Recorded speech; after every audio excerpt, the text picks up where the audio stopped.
આકાશવાણી સમાચાર નિકિતા શાહ વાંચે છે. સૌપ્રથમ મુખ્ય સમાચાર. લોકસભા ચૂંટણીના ચોથા તબક્કા માટે મતદાનનો પ્રારંભ. 9 રાજ્યો અને 1 કેન્દ્રશાસિત પ્રદેશની કુલ 96 બેઠકો પર થઈ રહ્યું છે મતદાન. આ તબક્કામાં 17 કરોડ 70 લાખ મતદાતાઓ પોતાના મતાધિકારનો ઉપયોગ કરી રહ્યા છે. કુલ 717 ઉમેદવારો મેદાનમાં. લોકસભા ચૂંટણીના 5મા તબક્કાના પ્રચાર માટે પ્રધાનમંત્રી નરેન્દ્ર મોદી આજે બિહાર અને ઉત્તર પ્રદેશમાં કરશે સભાઓ. કેન્દ્રીય મંત્રી અમિત શાહ મહારાષ્ટ્રમાં, રાહુલ ગાંધી, પ્રિયંકા ગાંધી ઉત્તર પ્રદેશમાં કરશે પ્રચાર. હવામાન વિભાગે દક્ષિણ ગુજરાત સહિત દેશના અનેક ભાગોમાં હળવા વરસાદની સંભાવના વ્યક્ત કરી છે.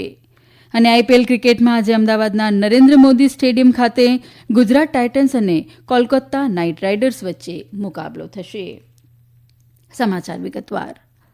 લોકસભા ચૂંટણીના ચોથા તબક્કા માટે આજે સવારે 7 વાગ્યાથી મતદાનનો પ્રારંભ થયો છે. આ તબક્કામાં 9 રાજ્યો અને 1 કેન્દ્રશાસિત પ્રદેશની કુલ 96 બેઠકો માટે મતદાન થઈ રહ્યું છે. જેમાં આંધ્રપ્રદેશની 25, તેલંગાણાની 17, ઉત્તર પ્રદેશની 13, મહારાષ્ટ્રની 11, મધ્યપ્રદેશ અને પશ્ચિમ બંગાળની 8, બિહારની 5, ઝારખંડ અને ઓડિશાની 4 તેમજ જમ્મુ કાશ્મીરની 1 બેઠક પર મતદાન શરૂ થયું છે. સવારે 7 વાગ્યાથી શરૂ થયેલું મતદાન સાંજે 6 વાગ્યા સુધી ચાલશે. ચૂંટણી પંચે મતદાતાઓની ભાગીદારીને વધારવા માટે તેલંગાણાના 17 સંસદીય મત વિસ્તારોના કેટલાક કેન્દ્રોમાં મતદાનનો સમય વધાર્યો છે. આ તબક્કામાં 17 કરોડ 70 લાખ મતદાતાઓ પોતાના મતાધિકારનો ઉપયોગ કરી રહ્યા છે. લોકસભા ચૂંટણીના ચોથા તબક્કા માટે કુલ 717 ઉમેદવારો મેદાનમાં છે. આ તબક્કામાં કેટલાક પ્રતિષ્ઠિત ઉમેદવારોના ભાવિનો ફેંસલો પણ થશે. જેમાં કેન્દ્રીય મંત્રી અને ભાજપના નેતા ગિરિરાજસિંહ, અર્જુન મુંડા, જી કિશન રેડ્ડી, અજયકુમાર મિશ્રા, જનતા દળ યુનાઇટેડના રાજીવ રંજનસિંહ, સમાજવાદી પાર્ટીના અખિલેશ યાદવ, કોંગ્રેસ નેતા અધીર રંજન ચૌધરી, તૃણમૂલ કોંગ્રેસના મહુવા મોઇત્રા અને શત્રુઘ્ન સિન્હા તેમજ એઆઈએમઆઈએમના અસદુદ્દીન ઓવૈસીનો સમાવેશ થાય છે. આ તબક્કા માટે આંધ્રપ્રદેશની 175 અને ઓડિશાની 28 વિધાનસભા બેઠકો માટે પણ મતદાન થઈ રહ્યું છે. તેલંગાણામાં 3 કરોડ 32 લાખ 32 હજાર મતદાતાઓ પોતાના મતાધિકારનો ઉપયોગ કરી રહ્યા છે. જેમાંથી 67 લાખ મહિલા મતદાતાઓ છે. રાજ્યમાં 17 લોકસભા અને વિધાનસભાની 1 બેઠક માટે મતદાન શરૂ થયું છે. રાજ્યની 13 ડાબેરી ઉગ્રવાદ પ્રભાવિત બેઠકો પર સાંજે 4 વાગ્યા સુધી જ મતદાન થશે. તેલંગાણામાં ભારતીય જનતા પાર્ટી, ભારત રાષ્ટ્ર સમિતિ અને કોંગ્રેસ વચ્ચે ત્રિકોણીય મુકાબલો થશે. ડાબેરી દળોએ ભોંગર સીટને બાદ કરતા તમામ બેઠકો પર કોંગ્રેસને ટેકો જાહેર કરેલો છે.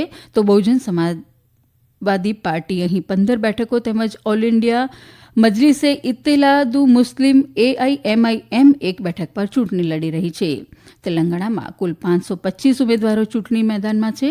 જેમાંથી 50 મહિલાઓ જ્યારે 86 અપક્ષ ઉમેદવારો છે. રાજ્યમાં 35,809 મતદાન કેન્દ્રો ઉભા કરાયા છે.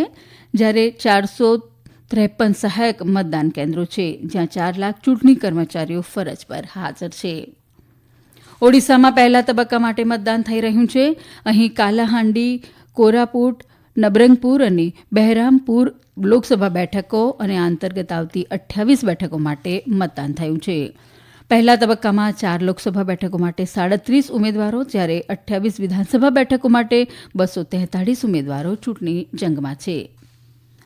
લોકસભા ચૂંટણીના 5મા તબક્કા માટેનો પ્રચાર અભિયાન વેગવાન બન્યું છે. પ્રધાનમંત્રી અને ભાજપના વરિષ્ઠ નેતા નરેન્દ્ર મોદી આજે બિહારમાં 3 ચૂંટણી રેલીઓને સંબોધશે. શ્રી મોદી લોકજનશક્તિ પાર્ટીના અધ્યક્ષ ચિરાગ પાસવાનના સમર્થનમાં હાજીપુરમાં ચૂંટણી પ્રચાર કરશે. ચિરાગ પાસવાન તેમના સ્વર્ગસ્થ પિતા રામવિલાસ પાસવાનની પરંપરાગત બેઠક પર ચૂંટણી લડી રહ્યા છે. આરજેડીએ હાજીપુર સીટ પરથી પૂર્વ રાજ્યમંત્રી શિયો ચંદ્ર રામને મેદાનમાં ઉતાર્યા છે.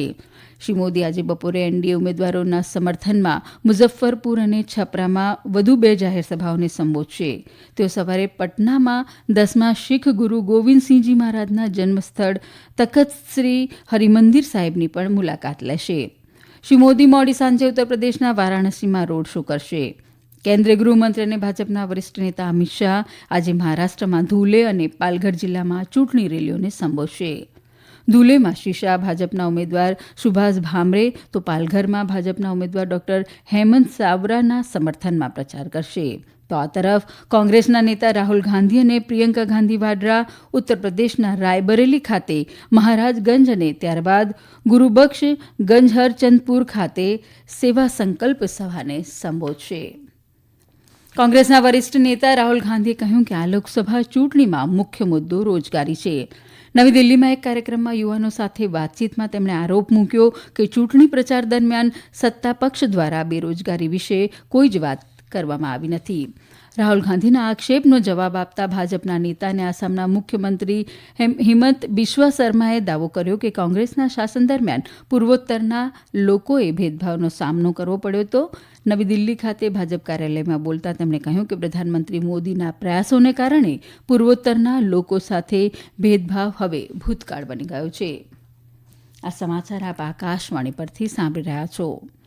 હવામાન વિભાગે ઉત્તરાખંડના રુદ્રપ્રયાગ, ચમોલી, બાગેશ્વર અને પિથોરાગઢ જિલ્લામાં વાવાઝોડા અને ગાજવીજ સાથે વરસાદની આગાહી કરી છે, જેને કારણે ચારધામ જનાર યાત્રાળુઓને અસર થઈ શકે છે.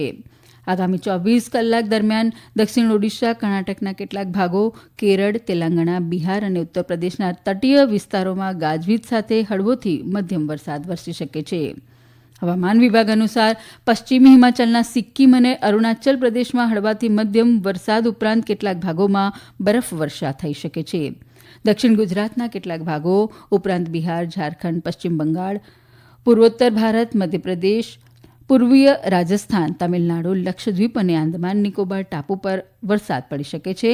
તો પંજાબ, હરિયાણા, પશ્ચિમ ઉત્તર પ્રદેશ, દિલ્હી અને રાજસ્થાનમાં વાવાઝોડા સાથે વરસાદી ઝાપટા પડી શકે છે.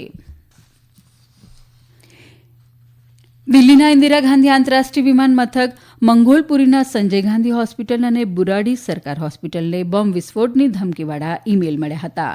દિલ્હી અગ્નિશામક દળે આ ધમકીને અફવા ગણાવી છે. વિભાગના અધિકારીઓએ આ સ્થળોએ તપાસ અભિયાન હાથ ધરતા ઘટના સ્થળેથી કશું જ શંકાસ્પદ મળ્યું ન હતું. ભારતીય યુદ્ધ જહાજ આઈએનએસ કિલ્ટાન ગઈકાલે વિયેતનામની કેમરેન ખાડીમાં પહોંચ્યું હતું. સંરક્ષણ મંત્રાલયે એક નિવેદનમાં કહ્યું કે વિયેતનામ પીપલ્સ નેવી અને ભારતીય દૂતાવાસ દ્વારા ભારતીય જહાજનું ઉમળકાભેર સ્વાગત કરાયું હતું. મંત્રાલયે કહ્યું કે આ પ્રવાસ ભારતીય નૌસેનાના પૂર્વીય બેડાની તૈનાતીનો ભાગ છે, જેનો હેતુ બંને દેશો વચ્ચે લાંબા સમયની મિત્રતા અને સહયોગને મજબૂત કરવાનો છે. આઈપીએલમાં અમદાવાદના નરેન્દ્ર મોદી સ્ટેડિયમ ખાતે આજે ગુજરાત ટાઇટન્સ અને કોલકાતા નાઇટ રાઇડર્સ વચ્ચે મેચ રમાશે. મેચ સાંજે 7:30 વાગે શરૂ થશે. કોલકાતા પ્લેઓફમાં સ્થાન મેળવી ચૂક્યું છે, જ્યારે ગુજરાત પ્લેઓફમાં સ્થાન મેળવવા જીતના લક્ષ્ય સાથે રમતમાં ઉતરશે. દરમિયાન ગઈકાલે રમાયેલી મેચોમાં રોયલ ચેલેન્જર બેંગલુરુએ દિલ્હી કેપિટલ્સને 47 રને હરાવ્યું છે. અન્ય મેચમાં ચેન્નાઈએ રાજસ્થાનને 5 વિકેટે હાર આપી હતી. પેરિસ ઓલિમ્પિક 2024માં 6 કુસ્તીબાજ ભારતનું પ્રતિનિધિત્વ કરી રહ્યા છે, જેમાં 5 મહિલા કુસ્તીબાજ સામેલ છે. અમન શહરાવત અને નિશા દહિયાએ ઇસ્તંબુલ, તુર્કીમાં વિશ્વ ઓલિમ્પિક કુસ્તી ક્વોલિફાઇંગ મેચમાં ભારતના ક્વોટાની સંખ્યા 6 સુધી પહોંચાડી છે. આ પૂર્વે 50 કિલોગ્રામ વર્ગમાં વિનેશ ફોગટ, 53 કિલોગ્રામમાં અમિત પંઘાલ, 57 કિલોગ્રામમાં અંશુ મલિક અને 76 કિલોગ્રામ વર્ગમાં રીતિકા હુડા પહેલા જ જુદી જુદી ક્વોલિફાઇંગ સ્પર્ધાઓમાં પેરિસ માટે ક્વોલિફાય થઈ ગયા છે. નેપાળના જાણીતા પર્વતારોહક કામી રીતા શેરપાએ પોતાનો જ રેકોર્ડ તોડી નવો ઇતિહાસ રચ્યો છે.